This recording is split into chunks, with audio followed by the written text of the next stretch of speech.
గౌరవనీయులు తెలంగాణ జాగృతి వ్యవస్థాపక అధ్యక్షురాలు, జాతీయ అధ్యక్షురాలు, తెలంగాణ ఉద్యమ సమయంలో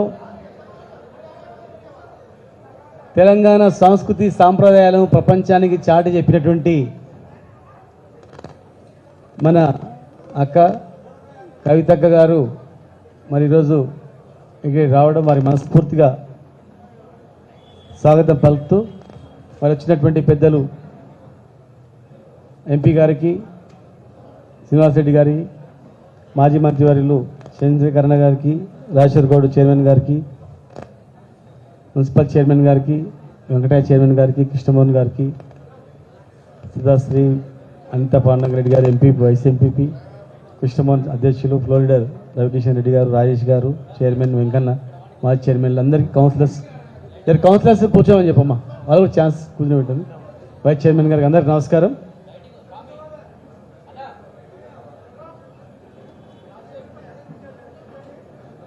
తెలంగాణ ఉద్యమ నాయకుడు, తెలంగాణ తెచ్చిన నాయకుడు, ఇక్కడనే పార్లమెంట్ సభ్యునిగా ఉండి పార్లమెంట్ ఎన్నికలలో కూడా ప్రముఖ పాత్ర పోషించినటువంటి కవితక్క మరి ఆ రోజు 10 సంవత్సరాల క్రితం ఉన్నటువంటి మహబూబ్ నగరు, తెలంగాణ వచ్చిన తర్వాత కేసీఆర్ గారు ముఖ్యమంత్రి అయిన తర్వాత మేము వచ్చిన తర్వాత ఉన్నటువంటి మహబూబ్ నగరు ప్రజలు కానీ ప్రజా అవసరాలు కానీ వలస కూలీలకు అడ్డగా ఉన్నటువంటి ఈ మహబూబ్ నగరు ఎటు చూసినా తుమ్మ చెట్లు, కంపతారు చెట్లు, పేదరికము, బొంబాయి బస్సులు, దుబాయ్, ఇవి తప్ప ఏమి కనిపించేవి కావు. మరి దుబాయ్లో ఉన్న వాళ్ళ గురించి పోరాటం చేసింది, బొంబాయిలో నుంచి పోరాటం చేసి ఇలా తెలంగాణ వచ్చిన తర్వాత ఈ ప్రాంతాన్ని చూసినప్పుడు వారి మాటల్లోనే చెప్తారు. ఎందుకంటే ఆనాటి నుంచి ఈనాటి వరకు అన్నీ ఆమె చూసింది కనుక. ఇద్దరం మార్నింగ్ వచ్చేటప్పుడు అన్న ఏం తక్కువైంది ఈ మహబూబ్నగర్కు, అసలు ఏ మాయ జరిగిపోయింది, ఏ మాయలో పడ్డారు ఈ మహబూబ్నగర్, అసలు ఏం కావాలి ఈ మహబూబ్నగర్కు, అసలు ఏం తక్కువైంది మహబూబ్నగర్ అని చెప్పి మాట్లాడుకుంటూ వచ్చిన సందర్భం. నేను ఎలక్షన్లో ఓడిపోయిన రోజు కూడా ఆ రోజు కూడా చెప్పిన, మా మీద ఏమైనా కోపం ఉంటే మమ్మల్ని కానీ పనులు మాత్రం బంద్ చేయకండి అని చెప్పినాం. ఏ పనులు బంద్ చేయకండి, మేము కూడా సహకరిస్తాం, ఆ పనులు కావాలి, మహబూబ్నగర్ ఖ్యాతి పెరగాలి, మహబూబ్నగర్ అభివృద్ధి కావాలని చెప్పి రోజుకు 10 మంది 10 అంబులెన్స్ పోయేటివి, 5 అంబులెన్స్ చనిపోయినటువంటి శవాలు వచ్చేటివి. చిన్న రోగం వచ్చినా హైదరాబాద్ పోవాలంతే, ఆక్సిజన్ సిలిండర్ లేదు, ఇక్కడ ఐసీయూ ఒక బెడ్ కూడా లేనటువంటి పరిస్థితి. 100 సంవత్సరాల చరిత్ర మన్నెకొండ టెంపుల్ యాజిటీస్గా ఉండేది. ఉద్యోగం అనేది ఏం లేదు, చదువుకున్న తర్వాత ఇక ఉద్యోగం వచ్చేది ఏం లేదు, హోటల్లో పనిచేయడం, షాపులలో పనిచేయడం తప్ప ఉద్యోగం అంటే హైదరాబాద్కో అమెరికాకో వాల్సింది తప్ప ఏం లేదు. మరి ఇక్కడనే ఐటీ కంపెనీలు, ఇక్కడనే 10,000 మంది ఉద్యోగాలు ఇచ్చే పెద్ద ఇండస్ట్రీ చూస్తూ వచ్చినాం, పని జరుగుతున్న ఇండస్ట్రీ పెద్దది. మరి రోప్వే తెలంగాణలోనే మొట్టమొదటి రోప్వే, తెలంగాణ రాష్ట్రంలోనే దాదాపు కిలోమీటర్ రోప్వే ఉన్నది మహబూబ్నగర్లో. పనులు స్టార్ట్ అయినాయి, పునాదులు తీసిండ్రు, ఎందుకు ఆగిపోయినాయి? 5,000 మందికి అన్నం తినేటువంటి అన్నదాన సత్రం పైన ఎందుకు ఆగిపోయింది? కోనేరు ఎందుకు ఆగిపోయింది? కోనేరులో నీళ్లు ఉండకుంటే మన్నకొండ జాతర వచ్చిందండి, అలాంటిది కృష్ణా నీళ్ళు రోజు వచ్చి పడుతున్నాయి. పేదలకు ఉపయోగపడే కళ్యాణ మండపం ఎందుకు ఆగిపోయింది? హోటల్ ఎందుకు ఆగిపోయింది? ఫ్రీగా తక్కువ ధరకు వచ్చేటువంటిది. పత్తెపురం మసమ్మ దగ్గర ఎందుకు ఆగిపోయింది? హాస్పిటల్ 8-9 నెలల్లో 6 అంతస్తులు 1000 పడకల హాస్పిటల్. ఈ హాస్పిటల్ వల్ల ప్రైవేట్ హాస్పిటల్లో కూడా ఏమి నష్టం జరగదు. పేదలు పైసలు కట్టలేని వాళ్ళు గవర్నమెంట్లో పోయి బతుకుతారు. డబ్బులు ఉన్న వాళ్ళు ఎట్లా ప్రైవేట్గా పోతారు. ప్రైవేట్ హాస్పిటల్కి ఎలాంటి చిన్న నష్టం కూడా జరగదు. అది పేదల ప్రాణాలు పోకుండా పైసలు లేని వాళ్ళు, పైసలు లేకుండా ఆయన చచ్చిపోయేటోళ్ళు, అలాంటి వాళ్ళు గవర్నమెంట్ హాస్పిటల్ ఇట్లా చాలా ఉన్నాయి. దాదాపు 150 కోట్ల పనులు మున్సిపాలిటీ మా చైర్మన్ గారు అన్నీ ఆపమన్నారని చెప్పారు. పనులన్నీ ఆపేసేయండి అన్నారని. మున్సిపాలిటీ పనులన్నీ ఆగిపోయినాయి, టెండర్ అయిపోయి పని అయ్యేటివి. హాస్పిటల్ పని ఆగిపోయింది, మన్నెంకొండ రోప్వే 100 కోట్ల రోప్వే ఆగిపోయింది, హోటల్ ఆగిపోయింది, డ్రైనేజ్లు ఆగిపోయినాయి. ఇక మరి అసలు ఏం చేయదలుచుకున్నారు? డిసెంబర్ 3 తర్వాత పెళ్లి అయితే 1/2 తులం బంగారం వస్తుందండి. పెళ్లిలో ఏ పెళ్లికి పోయినా 1/2 తులం బంగారం కాదా, మాసం బంగారం కూడా కనబడతలేదు. 9 తారీఖు నాడు 2 లక్షలు మాఫ్ అని చెప్పింది. 9 తారీఖు నాడు 2 లక్షలు మాఫ్ తీసుకొని లోన్ తీసుకోండి 9 తారీఖు బంద్ అవుతామండి. ఎక్కడ బంద్ కాలే. దయచేసి మా నాయకుడు చెప్పిండు 100 రోజులు సమయం ఇద్దాం, పని నిలకడం చేయండి అని. కానీ చూస్తుంటే ఏదో ఎంపీ ఎలక్షన్స్ వరకు ఏదో నడిపించి తర్వాత మొత్తం దుగ్నం బంద్ అయ్యేటట్టు కనిపిస్తూ ఉంది. మరి పాలమూరు రంగారెడ్డి జిల్లా ప్రాజెక్టు గురించి కూడా అక్క మాట్లాడుతుంది. మాకు ఆ ప్రాజెక్టే మా బతుకుదేరు, నీళ్ళు వస్తేనే. మరి ఎంతో కష్టపడి మేము చేసిన పనులు చేస్తే 5 ఏళ్ళు సరిపోతాయి. చేసి మాకన్నా ఇంకా డబుల్ నిధులు తీసుకొచ్చి పనులు చేయాలి. కానీ ఉన్న పనులు ఆపడం వల్ల ఏం లాభం అనేది నాకు అర్థం కావట్లేదు.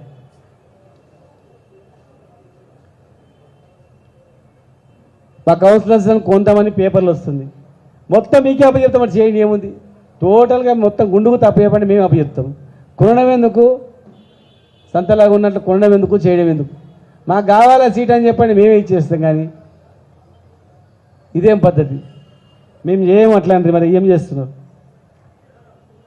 అధికారమే కావాలంటే అన్నీ ఇస్తాం, పనులు చేయండి కనీసం. మాకు కావాల్సింది మేము కష్టపడి తెలంగాణ తెచ్చుకున్నది కేసీఆర్ గారి నాయకత్వంలో ఈ ప్రాంతం బాగుపడాలని.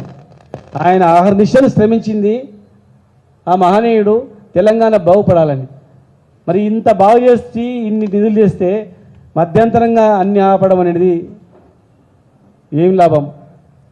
కనుక దయచేసి ఆ రోజు అదే చెప్తున్నాం, ఈరోజు ఇదే చెప్తున్నాం. మేము తెచ్చిన పనులు మా మీద కోపంతో ఆ పనులు ఆపితే ప్రజలకు నష్టం జరుగుతుంది, ప్రజల ప్రాణాలు పోతాయి. ఈ హాస్పిటల్ లేకపోతే ఈ హాస్పిటల్ వల్ల ప్రైవేట్ హాస్పిటల్ వాళ్ళకి ఎలాంటి నష్టం జరగదు, పేదలకు మాత్రమే ఉపయోగపడుతుంది ఈ హాస్పిటల్. ఈ మన్నెంకొండ రోప్వే వచ్చిందంటే అక్కడ పేదలకు పెళ్లిళ్ళు అవుతాయి. వేల మంది, యాదాద్రి తర్వాత తెలంగాణలో అతిపెద్ద దేవాలయం కనుక ఇక్కడ కూడా పెద్ద దేవాలయం డెవలప్ అవుతుంది. స్కూళ్ళు, మైనార్టీ స్కూళ్ళు, బీసీ ఎస్సీ ఎస్టీ స్కూళ్ళు, కాలేజీలు అవన్నీ కూడా నిర్మాణ దశలో ఉన్నాయి. కనుక దయచేసి మేము తీసుకొచ్చిన పనులు మా మీద కోపంతో ఆపి ప్రజల మీద నష్టం చేయకండి. మీరు ఇచ్చిన హామీలన్నీ నెరవేర్చండి. మీరు ఇచ్చిన హామీలన్నీ నెరవేరిస్తే మేమే అన్ని రకాలుగా మీకు సహకరిస్తాం. మీకు ఎవరెవరు కావాలో చెప్పండి, మేమే పంపిస్తాం, తీసుకోపోండి అని చెప్పి. కానీ దయచేసి ప్రజలకు అవాంతరీయ సంఘటన నష్టం జరగకుండా చేయండి. ప్రశాంతంగా ఉన్న మహబూబ్నగర్ ప్రశాంతంగా ఉండేటట్టు చేయండి దయచేసి. మరి జాగృతి అధ్యక్షురాలిగా ప్రపంచ స్థాయిలో కూడా ఎంతో గొప్ప పేరు తెచ్చి ఒక ఆడబిడ్డగా, మన ఆడబిడ్డగా మనం కూడా గర్వపెట్టేట్లు ఎన్నో కార్యక్రమాలు నిర్వహించి మరి ఈరోజు ఇక్కడ వచ్చి మన మహబూబ్నగర్ గురించి మాట్లాడవలసిందిగా అక్కని రిక్వెస్ట్ చేస్తాను. Thank you.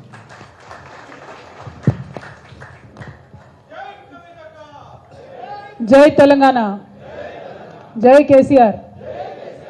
మహబూబ్నగర్ పట్టణ జిల్లా బీఆర్ఎస్ పార్టీ కార్యకర్తలకు అందరికీ హృదయపూర్వకంగా నమస్కారాలు. వేదిక మీద ఉన్నటువంటి గౌరవనీయులు అన్న శ్రీనివాస్ గౌడ్ అన్న గారికి, అట్లానే పార్లమెంట్ సభ్యులు గౌరవనీయులు శ్రీనివాస్ రెడ్డి అన్న గారికి, గౌరవ సీనియర్ నాయకులు చంద్రశేఖర్ అన్న గారికి, అట్లానే రాజేశ్వర్ గౌడ్ గారు చైర్మన్ గారు, వేదిక మీద ఉన్నటువంటి మా అక్క చెల్లెలు ఎంపీపీలు, వైస్ ఎంపీపీలు, అట్లానే మా సోదరులు, యువమిత్రులు, అనేక పదవులలో ఉన్నటువంటి వాళ్ళు, పదవులలో లేనటువంటి వాళ్ళు, వేదిక మీద ఉన్న కార్యకర్తలకు, నాయకులకి, మీడియా మిత్రులకి అందరికీ కూడా హృదయపూర్వకంగా నమస్కారాలు తెలియజేస్తూ ఉన్నాను.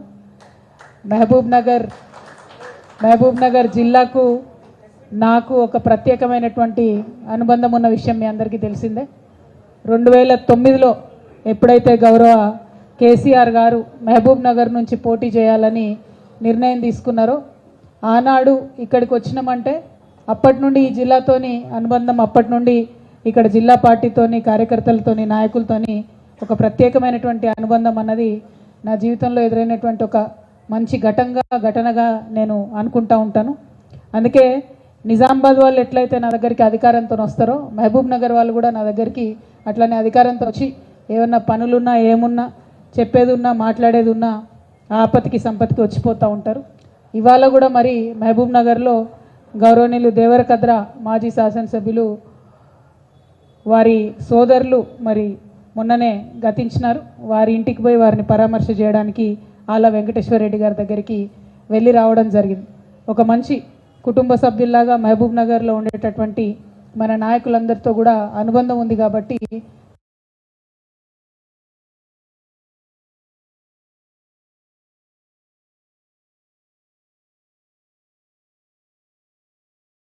దాన్ని సాధించారనేటటువంటి ఒక గర్వం మాత్రం, ఆ క్రెడిట్ మాత్రం ఎప్పటికీ కూడా మహబూబ్ నగర్ జిల్లా ప్రజలకు 50 మంది తెలంగాణ ప్రజలు కూడా రుణపడి ఉంటారని చెప్పి మళ్ళీ ఒకసారి మీకు ఈ సందర్భంగా గుర్తు చేస్తూ ఉన్నాను. కాబట్టి కేసీఆర్ గారి హృదయంలో ఒక ప్రత్యేకమైన స్థానం. మనం తెలంగాణ ఉద్యమంలో బాధపడేటోళ్ళం. పల్లెన పల్లేరు మొలిసే తెలంగాణలోన, మన పాలమూరులోన అని బాధపడినటువంటి అనేక సందర్భాలు ఉన్నాయి.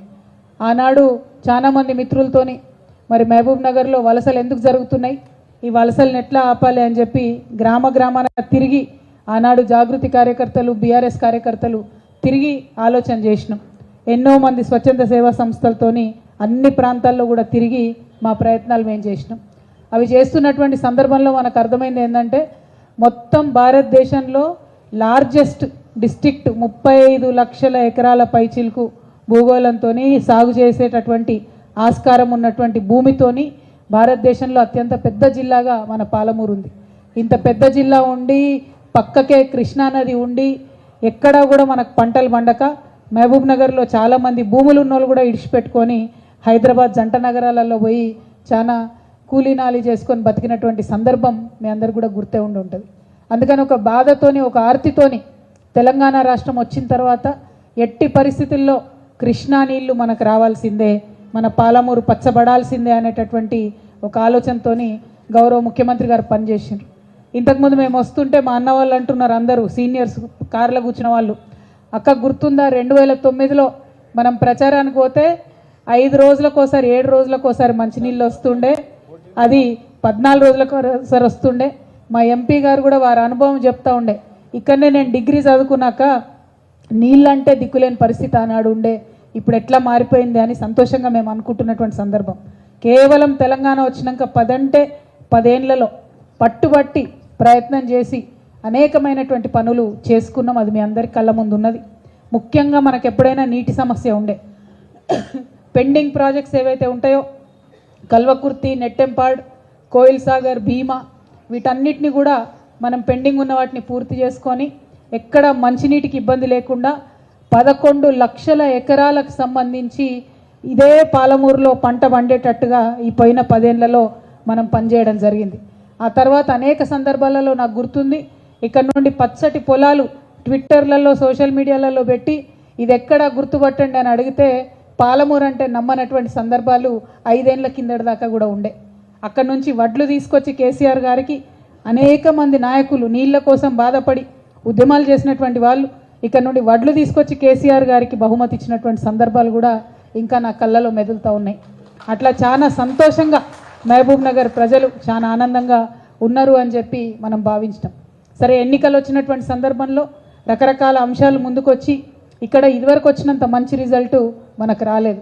అయినప్పటికీ ఇక్కడ ఉండేటటువంటి బీఆర్ఎస్ పార్టీ కార్యకర్తలకు, నాయకులకు నేను కోరుతా ఉన్నాను, మనం ఉద్యమంలో నుంచి వచ్చినటువంటి వాళ్ళం, ఒక్క అడుగు వెనుకకు పడితే 10 అడుగులు ముందుకు లంఘించేటటువంటి శక్తి ఉన్నటువంటి వాళ్ళం. భయపడాల్సిన అవసరం లేదు.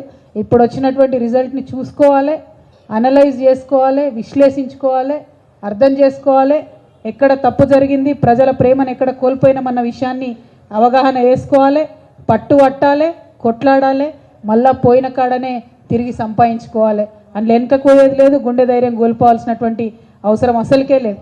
ఎందుకంటే మనం పనిచేసినాం, హార్ట్ఫుల్గా పనిచేసినాం, మనము ప్రాణ సమానంగా పాలమూరును భావించి పనిచేసినాం తప్ప రాజకీయం చేయదలుచుకోలేదు. వాళ్ళు రాజకీయం చేసిండ్రు, ప్రజలను మభ్యపెట్టిండ్రు, రిజల్ట్ ఇట్లా వచ్చింది. అయినప్పటికీ ఇవాళ బీఆర్ఎస్ పార్టీ అంటే ఒక శక్తి.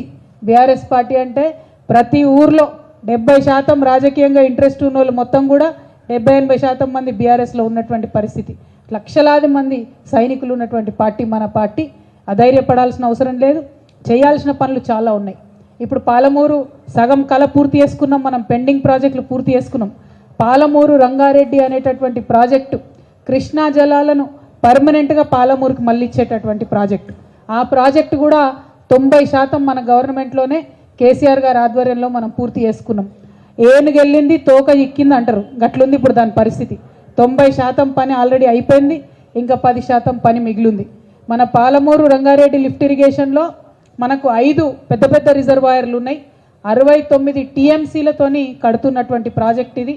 మన నార్లాపూర్ కావచ్చు, ఏదుల కావచ్చు, వట్టెం కావచ్చు, కరివెన కావచ్చు, ఉద్దండాపూర్ కావచ్చు, రిజర్వాయర్లు అన్నీ కూడా 90% అయిపోయినాయి. మెయిన్ కెనాల్ ఏదైతే ఉందో దాంట్లో కూడా వర్క్స్ అయినాయి.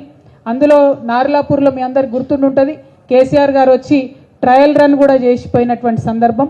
సో ఇప్పుడు మిగతా 10% వర్క్ మాత్రమే ఫినిష్ అవ్వాల్సి ఉంది. దానికి సంబంధించి ఒకవేళ మనం ఆ పనులన్నీ పూర్తి చేసుకుంటే ఇంకొక 10 లక్షల ఎకరాలకు పాలమూరు జిల్లాలో నీరు పారేటటువంటి ఆస్కారం ఉంది. ఇంకొక 2 లక్షలు మన వికారాబాద్, కొడంగల్, అట్లానే నల్గొండ ఇవన్నీ కూడా కలిపి మొత్తం 12 లక్షల ఎకరాలకు నీళ్లు పారేటటువంటి ప్రాజెక్టు పాలమూరు రంగారెడ్డి ప్రాజెక్టు. మరి ఇదే పాలమూరు నుండి ఇవాళ కాంగ్రెస్ పార్టీ నుండి సీఎంగా గౌరవనీయులు రేవంత్ రెడ్డి గారు ఎన్నికైనారు. మరి వారు ఇవాళ పేపర్లలో చదువుతూ ఉన్నాం, రకరకాల రూమర్స్ వస్తూ ఉన్నాయి. పాలమూరు రంగారెడ్డిలో ఆల్రెడీ వర్క్స్ ఏవైతే చేస్తూ ఉన్నారో వాటన్నిటినీ క్యాన్సిల్ చేస్తారని చెప్పి, క్యాన్సిల్ చేసి మళ్ళా కొత్తగా టెండర్ పిలుస్తారు అని చెప్పి చెప్తా ఉన్నారు.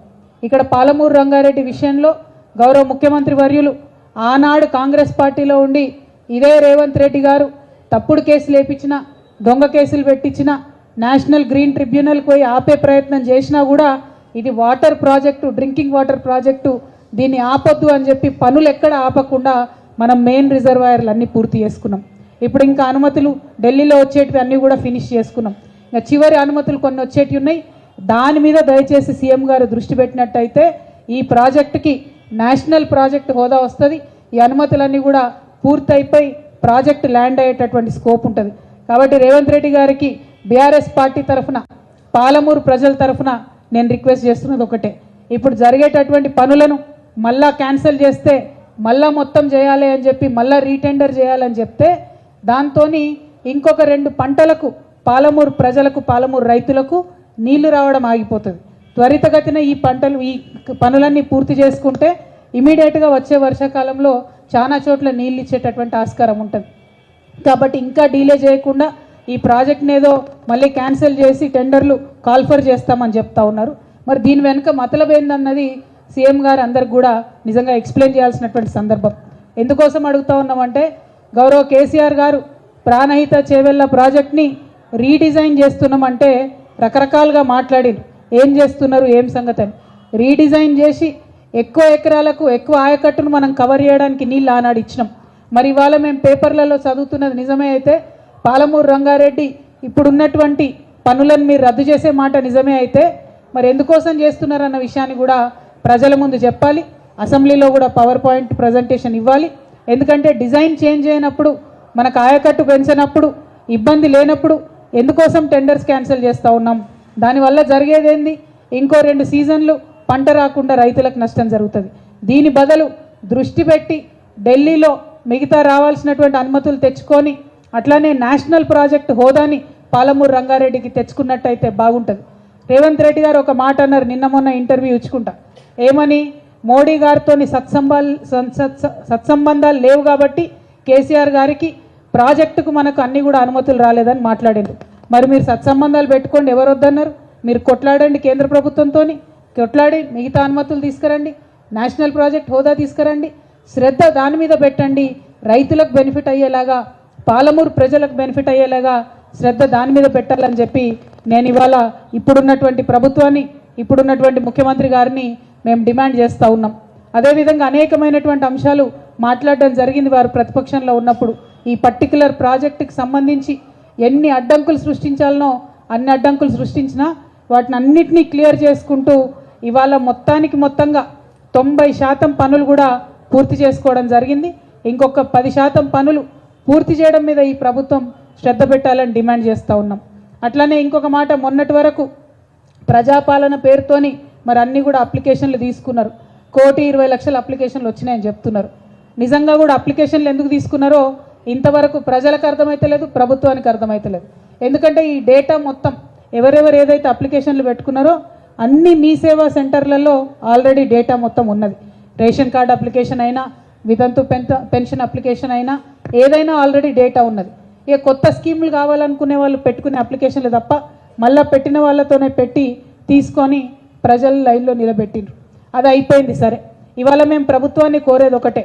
ఇవాళ ఆల్రెడీ జనవరి 8వ తారీఖు 9వ తారీఖు జనవరి 1 నాడు పెంచినటువంటి పెన్షన్లు వేయాల్సినటువంటి ప్రభుత్వం జనవరి 9 అవుతుంటే కూడా మరి పెన్షన్ల ఊసెక్కడా లేదు. అక్కడనో ఇక్కడనో 2-3 జిల్లాలల్లో ఉద్యోగస్తులకు జీతాలు వేసిండ్రు, మిగతా జిల్లాలలో ఇంకా జీతాలు కూడా రానటువంటి సందర్భం, రైతు బంధు ఊసులేనటువంటి సందర్భం. ఏమంటున్నారు? ఇవన్నీ అడిగితే అరే నెల రోజులు ఇయ్యరా, 2 నెలలు ఇయ్యరా అంటున్నారు. తప్పకుండా ఇస్తాం, 100 రోజులు కూడా ఇస్తాం. కానీ మేము కోరేది ఒకటే, ఆల్రెడీ 44 లక్షల మందికి ఈ రాష్ట్రంలో కేసీఆర్ గారి హయాంలో పెన్షన్లు ఇస్తూ వచ్చినాం. కేవలం ఎవరికైతే వస్తున్నాయో వాళ్ళకే మీరు పెంచి వేయండి పెన్షన్. దానిలో పనేం లేదు కదా, కొత్తగా డేటా తీసుకునే అవసరం లేదు కదా, అప్లికేషన్ తీసుకునే అవసరం లేదు కదా, దానికి సమయం ఎందుకు? దాన్ని మాత్రం జనవరి 1 నుంచి మీరు పెంచిన పెన్షన్ వేయవలసిందిగా మేము డిమాండ్ చేస్తూ ఉన్నాం.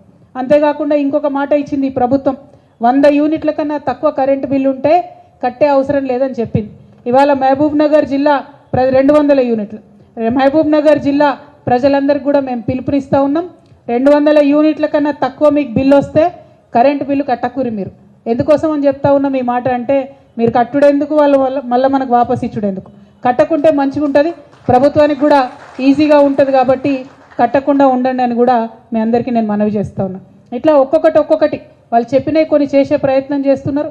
అందులో ఏమన్నా లోటుపాట్లు ఉంటే తప్పకుండా ప్రభుత్వానికి సూచన చేస్తాం, సమయం ఇస్తాం. 100 రోజుల తర్వాత బీఆర్ఎస్ పార్టీ కార్యకర్తల నాయకులందరూ సిద్ధంగా ఉండాలి. మళ్ళీ మనం ఉద్యమం చేపట్టాల్సి ఉంటుంది. ప్రజలకు సౌకర్యం కలిగే విధంగా, ఈ ప్రభుత్వం ఇచ్చినటువంటి మాట నిలబెట్టుకునే విధంగా, ప్రజలకు హక్కులు సాధించి పెట్టడానికి, వారి పక్షాన పోరడానికి బీఆర్ఎస్ కార్యకర్తలందరూ కూడా సిద్ధంగా ఉండాలని ఈ సందర్భంగా పిలుపునిస్తూ ఉన్నాం. అట్లానే త్వరలోనే పార్లమెంట్ ఎన్నికలు రాబోతూ ఉన్నాయి. మరి పార్లమెంటులో ఏనాడైనా, అది 2009 కావచ్చు, 2004 కావచ్చు, అప్పటి నుండి టీఆర్ఎస్ పార్టీ పుట్టినప్పటి నుండి ఇప్పటి వరకు పార్లమెంట్లో తెలంగాణ అనేటటువంటి మాట మాట్లాడేది కేవలం ఈ బీఆర్ఎస్ పార్టీ మాత్రమే. పార్లమెంట్ ఎన్నికలలో దయచేసి ఉమ్మడి మహబూబ్ నగర్ జిల్లా ప్రజలు ఆలోచించి బీఆర్ఎస్ పార్టీని పెద్ద మెజార్టీతో గెలిపించవలసిందిగా కోరుతా ఉన్నాను.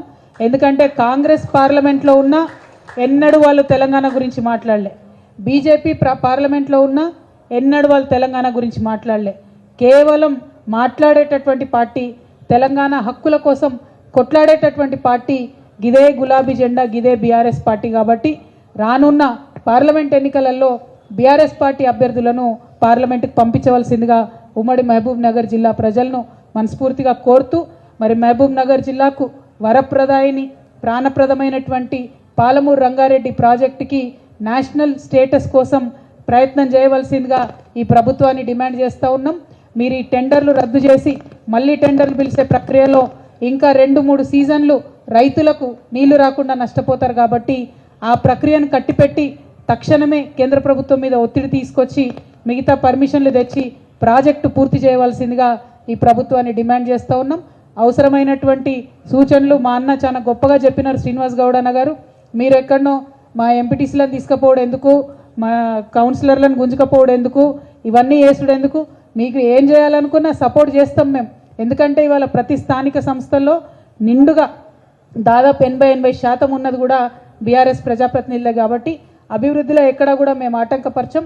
మీరు ఇచ్చినటువంటి హామీలు నిలబెట్టుకోవడంలో మాత్రం తప్పకుండా మీకు సూచనలు చేస్తాం, అవసరమైన సందర్భంలో నిలదీస్తాం. జరుగుతున్నటువంటి పనులు ఆపకుండా కొనసాగించి ప్రజల పక్షాన ప్రభుత్వం ఉండాలని చెప్పి మీ అందరినీ ప్రభుత్వాన్ని ఈ సందర్భంగా డిమాండ్ చేస్తూ మళ్ళీ ఒకసారి మహబూబ్ నగర్ జిల్లా ప్రజలకు మనస్ఫూర్తిగా ధన్యవాదాలు.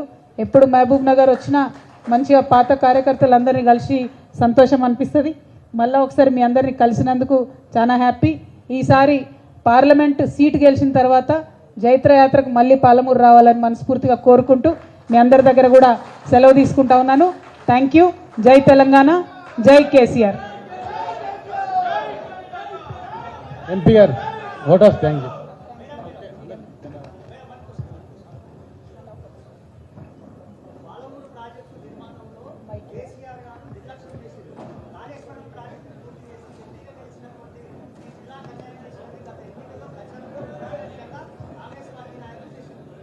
ఎగ్జాక్ట్లీ నేనేమంటున్నా అంటే కేసీఆర్ గారి మీద ఆరోపణ చేసి తప్పించుకోవడం కాదు, ఏనుగెళ్ళి తోక చిక్కింది అన్నట్టుంది ఇవాళ పాలమూరు రంగారెడ్డిది.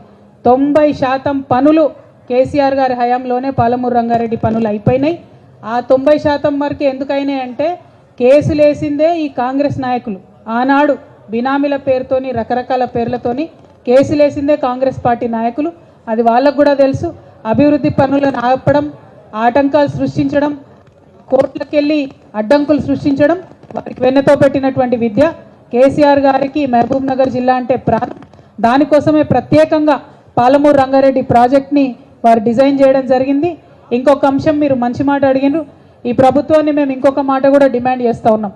పక్కన రాయలసీమలో సంగమేశ్వర దగ్గర రాయలసీమ ప్రాజెక్ట్ నిర్మాణం జరుగుతూ ఉన్నది. ఆంధ్రప్రదేశ్ ప్రభుత్వం చేస్తున్నది. కేసీఆర్ గారు ముఖ్యమంత్రిగా ఉన్న 10 ఏళ్ళు మరి ఆ ప్రాజెక్టు కట్టే ధైర్యం వాళ్ళు చేయలేదు. రోజుకు 3 టీఎంసీల నీళ్లు వాళ్ళు అక్కడ నుండి తీసుకుపోవాలనుకుంటా ఉన్నారు. దానికి కొద్దిగా కిందనే మనం పాలమూరు కోసం రోజుకు 2 టీఎంసీల నీళ్లు మనము ఎత్తిపోసేటటువంటి పరిస్థితి ఉంటుంది. మనకేమో బాజాప్తా పర్మిషన్ ఉన్నటువంటి ప్రాజెక్టు పాలమూరు రంగారెడ్డి ప్రాజెక్టు. కేంద్ర జలవనరుల సంఘం నుంచి మనకు పర్మిషన్ ఉంది కాబట్టి రోజు 2 టీఎంసీలు మనం ఇడికెళ్ళి తీసుకుంటాం. కానీ పర్మిషన్ లేకుండా రాయలసీమ ఎత్తిపోత పథకం సంగమేశ్వర దగ్గర ఆంధ్రప్రదేశ్ గవర్నమెంట్ చేపడుతుంటే ఆపింది కేసీఆర్ గారు. ఇవాళ ఇక్కడ ఈ జిల్లా బిడ్డ అయినటువంటి ముఖ్యమంత్రి గారు రాయలసీమ ప్రాజెక్ట్ని ఆపడంలో శ్రద్ధ చూపాలని చెప్పి మేము డిమాండ్ చేస్తూ ఉన్నాం. రాయలసీమ ఎత్తిపోతల పథకం పూర్తయితే డైరెక్ట్గా నష్టపోయేది పాలమూరే కాబట్టి ఖచ్చితంగా ముఖ్యమంత్రి గారు దీని మీద శ్రద్ధ పెట్టాలని చెప్పి మేము డిమాండ్ చేస్తూ ఉన్నాం. Thank you. జై తెలంగాణ. ఈరోజు మహబూబ్ నగర్లో కార్యకర్తల సమావేశానికి ముఖ్య అతిథిగా వచ్చేసిన జాగృతి వ్యవస్థాపక అధ్యక్షురాలు మరియు ఎక్స్ఎంపీ ప్రజెంట్ ఎమ్మెల్సీ గారు శ్రీ కల్వకుంట్ల కవిత గారు, మన అదేవిధంగా మన అన్న ఎక్స్ మినిస్టర్ శ్రీనివాసన్న గారు, అదేవిధంగా మాజీ మంత్రివర్యులు చంద్రశేఖర్ గారు, అదేవిధంగా వేదిక అలంకరించిన పెద్దలు, ఇక్కడ సమావేశానికి హాజరైన ప్రతి ఒక్కరికి మరి మీడియా మిత్రులకు ప్రతి ఒక్కరికి ధన్యవాదాలు తెలుపుతూ, ఎందుకొరకంటే అక్క ఇంతవరదాకా మాట్లాడింది, ఎందుకొరకంటే తెలంగాణ యొక్క పరిస్థితులు చూసి మన పరిస్థితులు ఏ విధంగా ఉండేనో దానికి ఒక మన విప్లవ నాయకునిలా మన శ్రీ మాజీ మంత్రివర్యులు శ్రీ కల్వకుంట్ల చంద్రశేఖరరావు గారు చేసిన కృషి మనం ఈ విధంగా రాష్ట్ర వ్యాప్తంగా ఈరోజు ఫలితాలు అనుభవిస్తున్నాం కనుక అన్ని విషయాలు మనకు అన్నీ తెలుసు కాబట్టి ఈరోజు తెలంగాణ పరిస్థితి ఏ విధంగా ఉన్నదో దానికి కారణం ఎవరో మనకు అన్ని విషయాలు మన అక్క శ్రీ కవిత గారు చెప్పినారు. అందుకొరకే మనము రానున్న రోజుల్లో కూడా చాలా కష్టపడి మనం అన్ని విధాలుగా కృషి చేసి ఎంపీ ఎలక్షన్లో కూడా మంచి మెజార్టీ తీసుకురావాలని మీ అందరినీ కోరుకుంటూ, మీడియా మిత్రులకు కూడా నేను ఖచ్చితంగా మళ్ళీ చెప్తూ ప్రతి ఒక్కరికి పేరు పేరున ధన్యవాదాలు సెలవు తీసుకుంటున్నాను. జై తెలంగాణ.